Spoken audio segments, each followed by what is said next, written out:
Hello and welcome to the We Ball Podcast. I'm Luke Crummish. Joining me as always is Tyler DeSena. Tyler, week 1 is upon us, and that means mock draft. Yup, you know what it means. Exactly what you said, mock draft. We have a big season coming. We're really excited to get into the draft content. We did a little bit before the season, but there are a lot of really fun, exciting prospects. So what's better to do than mock them to teams that they definitely 100% will end up on come April? That only works for the odd numbers because those are the ones that Tyler is doing. I just know who's going to ball out the most. And like we've seen with Tyson Badrin and Andre Yoshivas, I'm just saying, Yoshi's going off. But moving on, he will be doing the odds. I will be doing the evens. Our boys are balling out from last cycle, and that's why you should listen to us. But let's get rolling. Number one's obvious. Take it away, boss. Is there really much to say? It's Caleb No. Williams. I know it's the Cardinals pick, so you're like, maybe they'll keep Kyler Murray, but this isn't the coaching staff that drafted him. Kyler now has had, multiple injuries these last couple of years. Why not go get a guy who's an absolute tank and the best quarterback prospect we've seen in quite some time? It's Caleb Williams. Caleb Williams might hold out. That is possible. He has said this. And the only team he said that he'd like to play for is the Dolphins. So I'm sure he would like to stay in LA with the Rams. We don't talk about that. We'll move on. We'll just keep it rolling because that is a very unlikely scenario, although he is probably making bank at USC. Number 2, he's going to get a guy, like the guy, to throw the ball to. He's going to get Marvin Harrison Jr. And yeah, that Marvin Harrison. And yeah, it's his son. So I know all you old heads feel old right now. He's just like his father, but he's probably going to be better. Like, just straight up. It's a lot to be better than Marvin Harrison. And Marvin Harrison Jr. is a better prospect by far than his father was. So this is quite insane.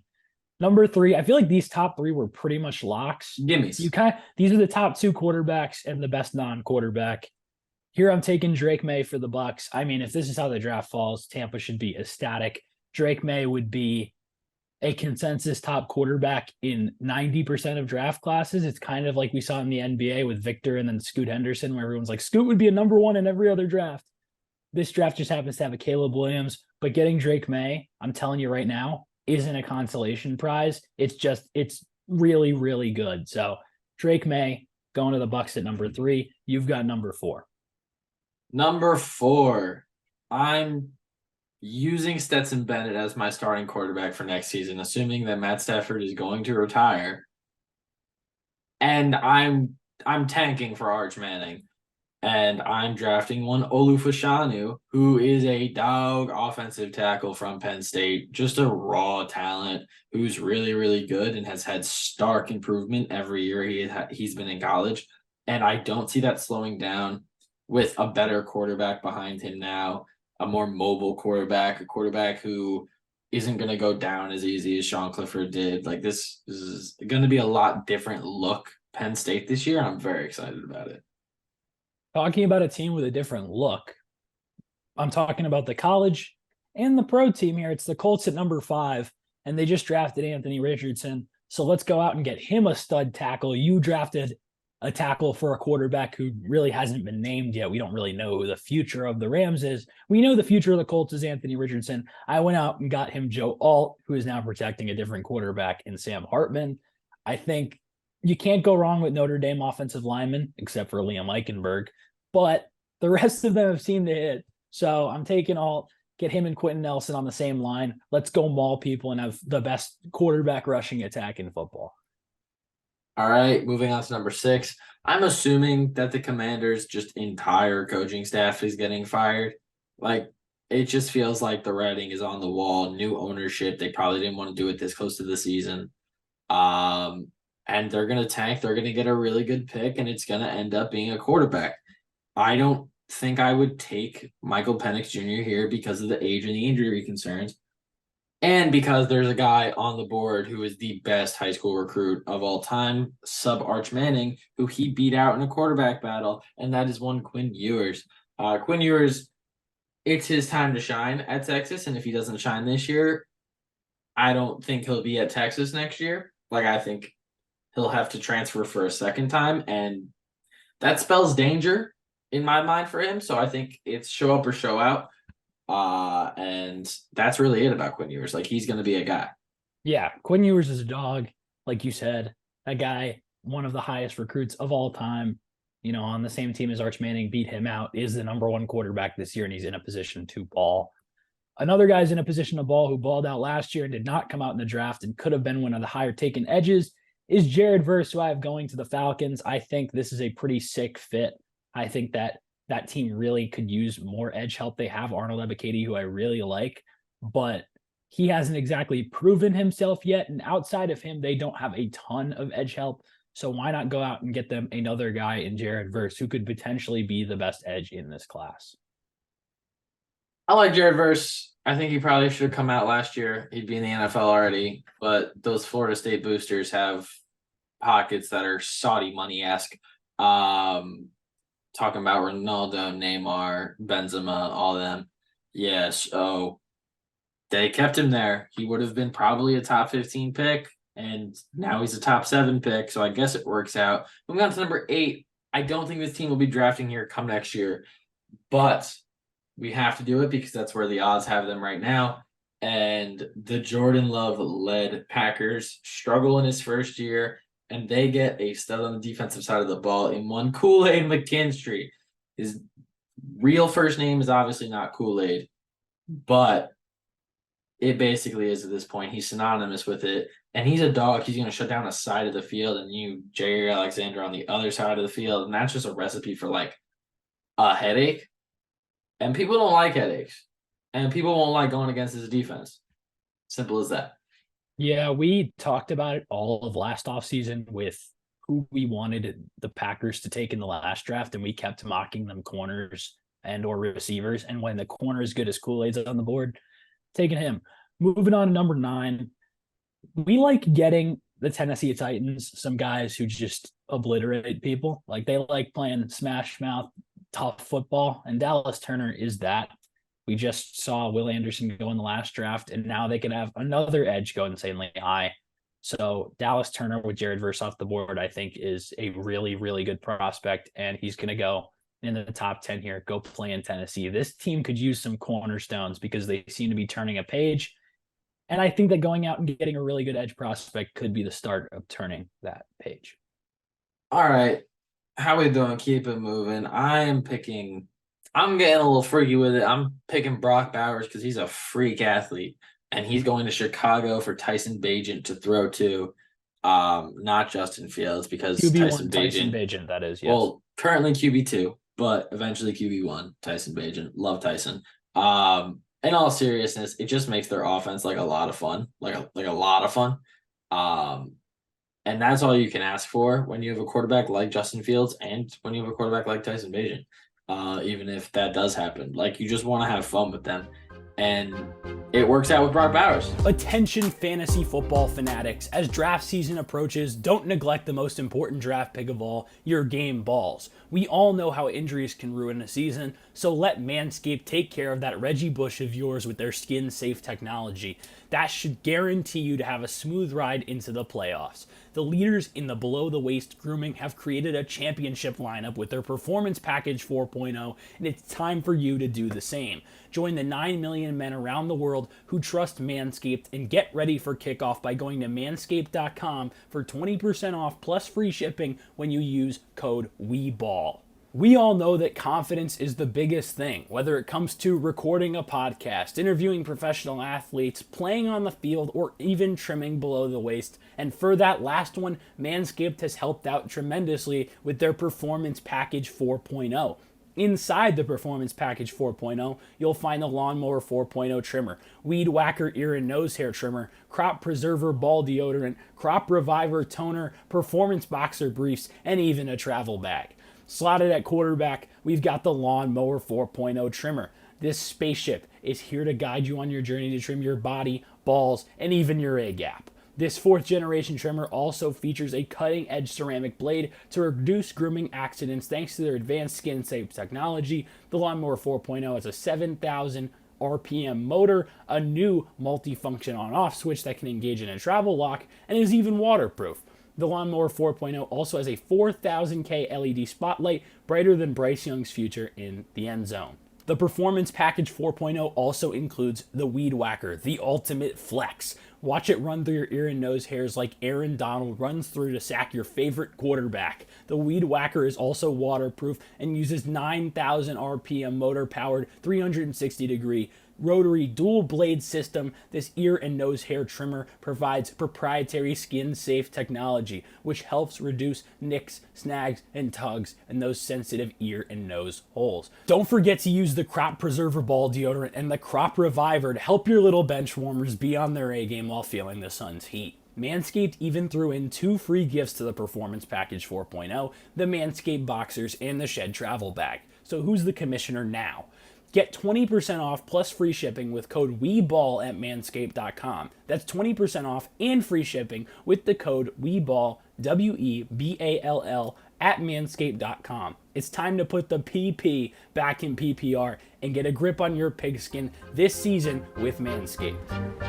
Yeah, you got an athletic freak at quarterback in the field, getting the most athletic freak, like the biggest athletic freak at tight end that we've seen in quite some time in Brock Bowers. Makes it a lot of fun.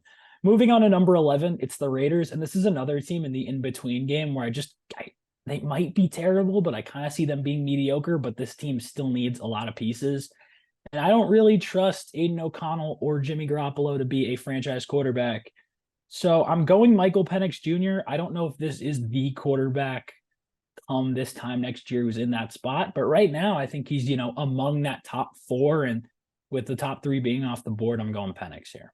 I think that 4th quarterback could be anyone from Penix to, can't think of his name, Jordan Travis, to Spencer Rattler, to Riley Leonard. Like, there are so many just guys who are just like, Penix, if you slip up, I'm taking your spot. Yeah. And to be honest, that's the same. As much as we like Ewers, that's the same with Ewers too. Yeah. Like he could easily not be quarterback 3. The top 2 are pretty much going to stay the way they are, very likely.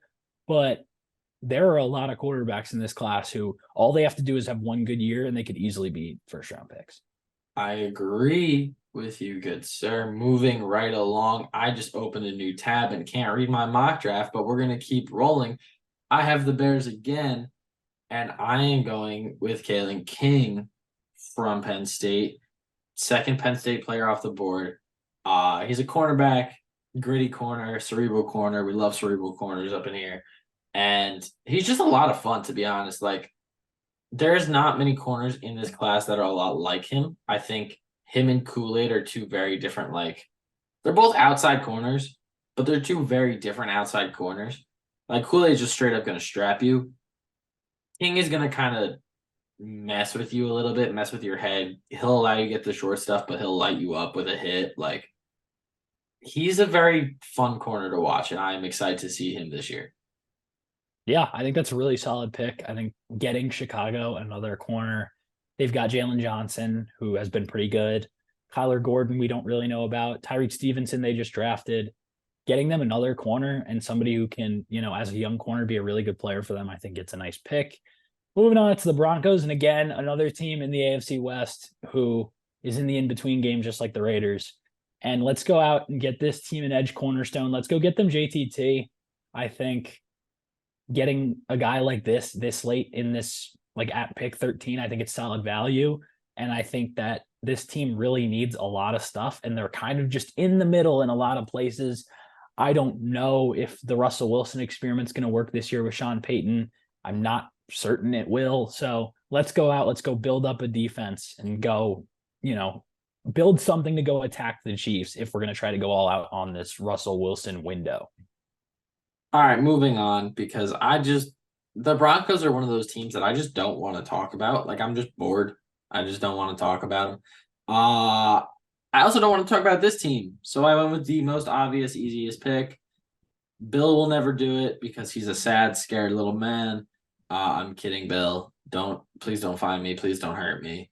I'm drafting Emeka Ibuka from Ohio State, the Ohio State.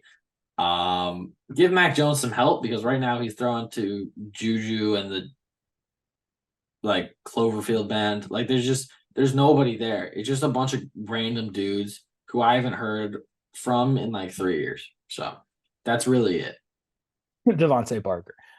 Moving on. I have a signed Devontae Parker jersey. I might have seen Devontae Parker signed. The Okay, only but thing I it's can weird think- that I do. Yeah, it's a lot weirder that you do, considering he didn't play for any of your teams. But moving on here, I guess we go to the Pittsburgh Steelers. And honestly, this is a team that a lot of people, I think, believe can shock the world because they've got a talented roster. George Pickens looks like he's going to take the next step. Kenny Pickett looks really good in the preseason, which obviously we don't know. Ocean County's finest, Monmouth County's finest, Ocean Township's finest. We don't know how that's going to translate. I'm just going to breeze right past that. But Dirty Jers. moving on to what the actual pick is here. I'm taking Jeremiah Trotter. This defense already has fine. Get who I'm getting at. This defense already has TJ Watt, Minka Fitzpatrick. They're Joey Porter Jr. they just drafted. They've got all of these different guys who can contribute and be really, really good. Don't forget Keanu Benton. Keanu Benton, they also drafted. I feel like the linebacker spot is one of them where they don't have like an extremely supremely talented, high potential guy.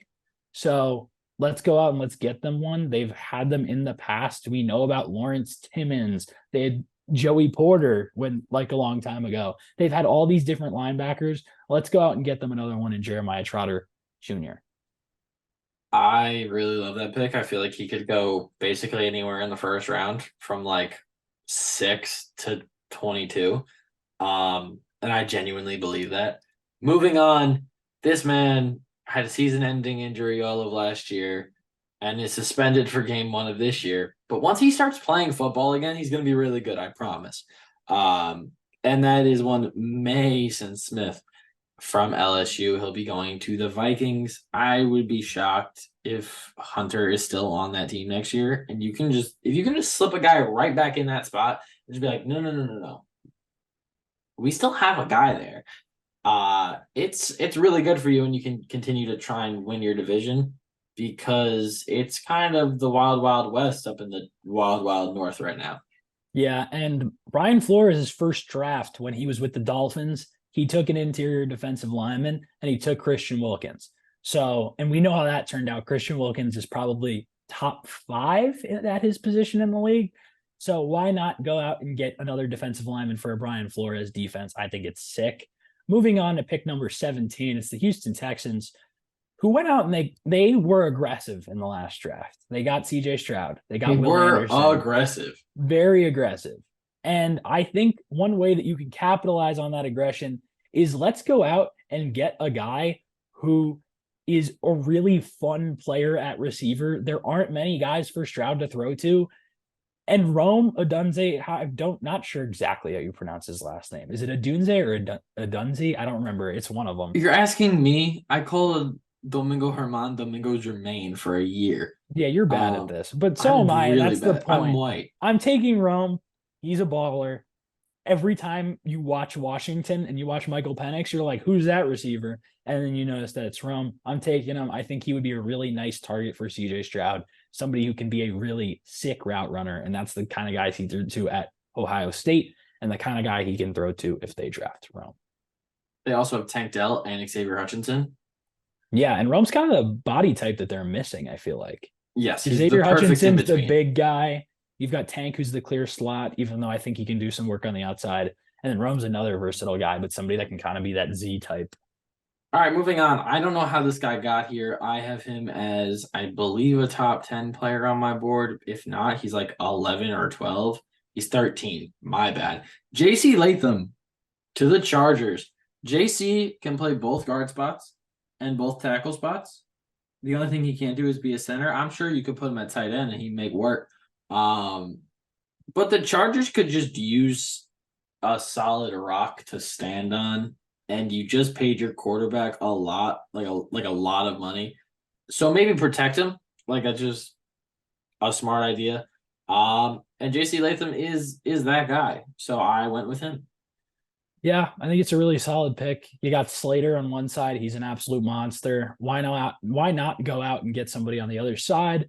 Moving right along here to number 19. It's the Saints and another team that I really don't know what to do with because they're in this in-between game and they seem dedicated to going 7-10. However, we're sitting here at 19. And I'm taking Andrew Makuba. I figured this is a team I could Yes. use a safety. Why not go out and get one of the best ones in the class? Like I said, I really don't have that much to say about this pick just because I feel like the Saints' needs could be so wildly different from that, like a year from now than they are right now. I've got no clue with this one. I think the Saints have needs, but they also have wants. And Andrew Makuba is someone I would want on my football team. And they can Uh, use a safety. Like, yeah, no, they need him too. But yeah, but they also could want him. That's the kind of player that they could use. Moving on, this is a player that I would want on my New York Giants because it is the missing piece for us to win a Super Bowl. And that man is one Troy Franklin from Oregon. He's getting balls thrown to him by Bo Nix, so he's going to look pretty bad this year because Bo Nix is horrible at football. But when Danny Dimes is throwing him dimes in MetLife next fall, and I'm sitting here in New Brunswick like, oh my goodness, don't do it to him, Danny. And it will be great, and I will be relishing in it. I think that's the right word, not like the one you put on a hot dog. Moving on. You got it, but I don't know. There was some embellishment of certain players in that argument right there, but whatever. We'll move on to pick 21. Daniel Jones, Bo Nix. That's like not really embellishing. That's He's just true. years better than him. Like worlds better. With. Moving on. The Lions. I said they Lions. The Lions just took an Iowa player in Jack Campbell. So let's go out and give them another Iowa defender in Cooper DeJean because they have Brian Branch on the team. He's probably going to be a lot of, nickel stuff for him. They had Chauncey Gardner-Johnson. He is out for the year after taking a mercenary contract. I feel terrible about the guy. And right after they signed him, they drafted his replacement and then he got hurt. So really tough scene for him. But I'm taking Cooper DeJean, and I think that could be a really fun safety tandem between him and Branch.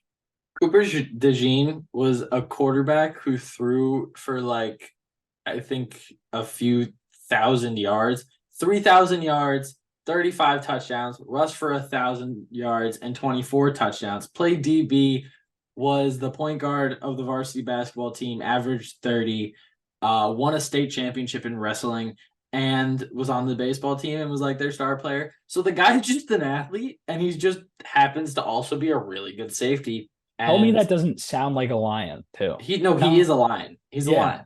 That is that's a perfect fit just for getting a guy. Going out and getting a dude. And they just drafted like I said, Jack Campbell. Come on.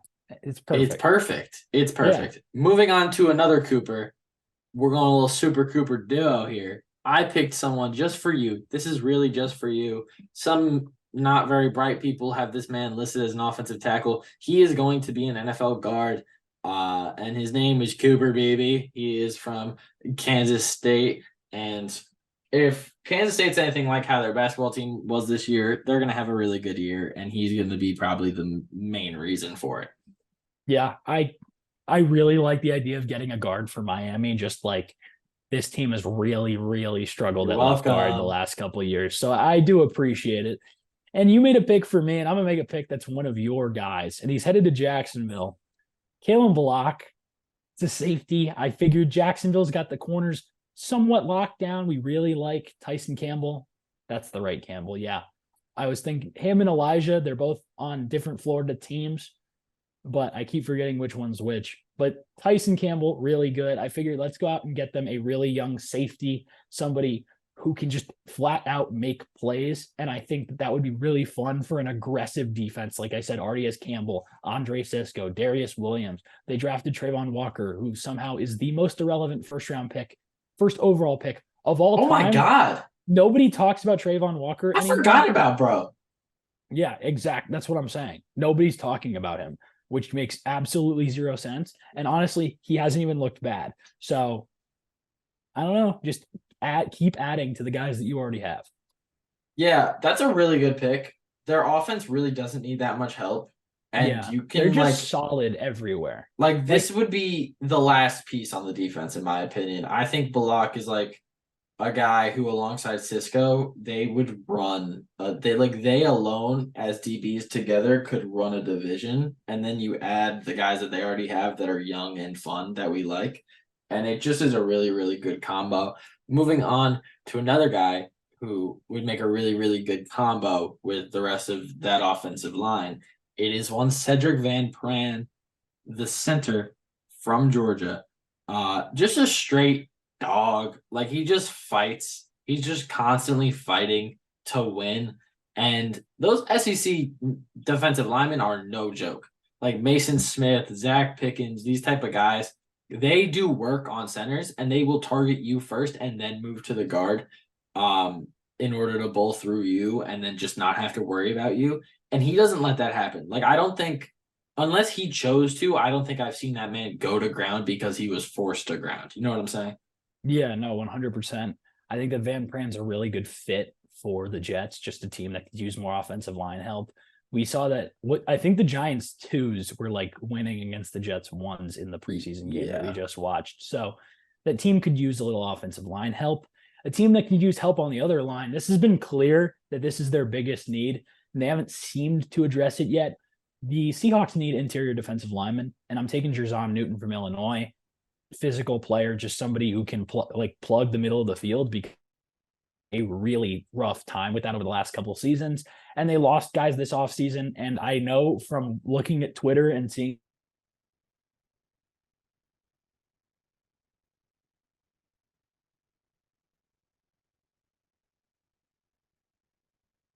So we lost Tyler, but I'm gonna continue saying what he was saying. Um, they need help because Seahawks Twitter really needs an interior defensive lineman, and I think we should give it to them. And that's the logic behind that. Moving right along, I am just gonna keep going, even though he's not here anymore, and I really don't know what to do. I don't know how this guy is still on the board, but I'm gonna draft Braylon Trice here. He's like a top 10 player on my board. He's 11. Okay. I really got to stop just saying people are top 10 and not knowing who they are. Um, and there goes Tyler. So, Braylon Trice, really good player, really strong player. Is going to be a very big leader, probably league leader in sacks in the Pac-12 this year. Because he's that good and he's going to make a lot of problems for a lot of people. Moving on, this is just a Jerry Jones pick.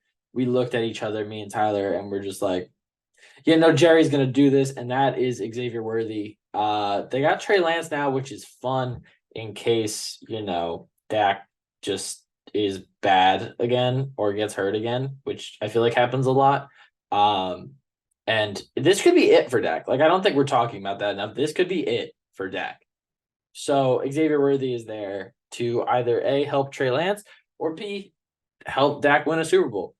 Moving on to pick 28 with the Buffalo Bills. I think Gregory Rousseau is probably going to be gone soon. Like, I think he's just not going to be on their team for very much longer. And for that reason, I made this pick. Well, I did make this pick. This is one I did make, not Tyler. Chop Robinson. Also don't know how Chop Robinson is still here, but he is. And he's a dog. And that Penn State defense is going to be really, really nasty this year. Him falling at 28 probably won't happen in real life, but a lot of these guys are ranked very closely together as of right now. And that causes for slides like him and Braylon Trice. Tyler, you are on the clock with pick 29. I'm back. Okay, good. I tried. My internet seemed to have crashed. FSU Wi-Fi, please get fixed. But moving on, pick 29. It's the 49ers, and this team has a phenomenal defense. So why not just go out and make it better? There isn't really a quarterback I liked here because I don't really know what the plans for the 49ers are at quarterback. They just traded future MVP Trey Lance. But we went out and we got him a corner. It's Denzel Burke. I figured this team has Talanoa Hufanga as a safety, Fred Warner as a linebacker, Nick Bosa on the defensive line. They got, oh man, I can't remember what Eagles defensive lineman they got. Was it Hargrave? Who cares? whatever. They have a really good defensive line. So let's go out and get them a corner. Denzel Burke. I feel like it's a simple pick. You're up with number 30 and the Cincinnati Bengals. Cincinnati Bengals. Listen, I wanted to get a little weird near the end of this draft, and because of the three teams that are, or the four final teams here, I really couldn't get as weird as I wanted to, and that bummed me out. But what I could do was take one Graham Barton from Duke, the offensive tackle, and he's going to be blocking for one Riley Leonard, who is a dog and people aren't talking enough about because people are afraid of the Dan Jones effect. But Duke's actually kind of decent at football now. So, and they produce people now. So it's cool. But Graham is a dog. Hopefully he's at the Senior Bowl. I think he's a senior, and he'd be a really fun guy to talk to. So, Graham, hit me up, bro. Like, hit me up, dog. Well, yeah, definitely. 100%. That would be a fun guy to talk to. And moving on to pick number 31, the Super Bowl runner-ups, the Philadelphia Eagles. And I know Luke is going to relish in the fact that the Eagles lost the Super Bowl, but I'm here to make these guys better. And if they're going to have a late pick like this, let's go out and get them a corner because they kept, I believe, both of Darius Slay and James Bradbury, but both of those guys are getting old. So we're going to go out and get somebody who's a lot younger than them and played at a place that the Eagles like to draft from. I think they have like one or two Georgia guys, maybe. Kidding, of course. I'm taking Kamari Lassiter here. Just taking another Georgia player. I feel like the fit's already there. And then him being a really good corner, it just makes it even better. So, there's a little rumor going around college football. Uh-oh. We just got our reminder that we're poor. We have a few minutes left here, folks. But I'm going to go through this real quick. There's a rumor going around college football. The NFL scouts went up to Michigan State, and they said, hey, Keon Coleman, if your boy Jaden Reed wasn't here, wasn't getting the ball thrown to him by Peyton Thorne, he would have probably snuck into the first round. Keon Coleman is thinking, damn, people are talking about me in the second round, sneaking into the first round, and I'm here. And Payne Thorne's got to throw me the ball. And now I'm the main target. And now all the defense is going to be on me. I'm not going to get no receptions. Payne Thorne's horrible. He's hot trash. I got to leave. And he did just that. And then Payne Thorne left. And Keon Bring Coleman him here, folks. He went to FSU because they got they got that oil money. And Jordan Travis. Well, he's kind of like a footnote in this. But you were talking about quarterback play. He's not the footnote. No, but he's not good. Yeah, I'm kidding, by the way. Like, that's a complete joke. He's guy. Decent. Get a load of this guy. But yeah, Keon's gonna be a dog, and he'll probably end up going higher than this. He might end up going higher than guys like Xavier Worthy or Troy Franklin. I don't think he'll go higher than Rome. But he'll have eyes on him, and I believe their first game's versus LSU, or I could be completely wrong. It's next week, LSU in Orlando. There you go. So, all eyes on him coming out the gate. It'll be fun. I think he's a really good player. I think he's so well-rounded at the wide receiver position, and I don't think there are a lot of guys in this class like him other than Rome. Like, I think it's Rome, Emeka, and him that are the well-rounded wide receivers. Obviously, there's just straight-up stallions like Marvin Harrison, but he's in a different world, and I don't even talk about him. That's not even a receiver anymore. That's just he's just Weapon X. Like, he's what he is. But that's it. We did it. Yeah, those are the 32 picks. Like we said, these will be 100% perfect. So if we get one wrong, yours will be 100%. Make sure to tag Luke on Twitter at Crummage Sports if any of these. I need the interactions. You're getting millions of interactions now, so I need the interactions. Tag him. Tell him that his picks are terrible. Don't tag me, even if my picks are terrible or they're great. Tell Luke about it, not me. That's it. We're gonna end it right there. I'm gonna have Tyler edit this later and just cut on that. We ball.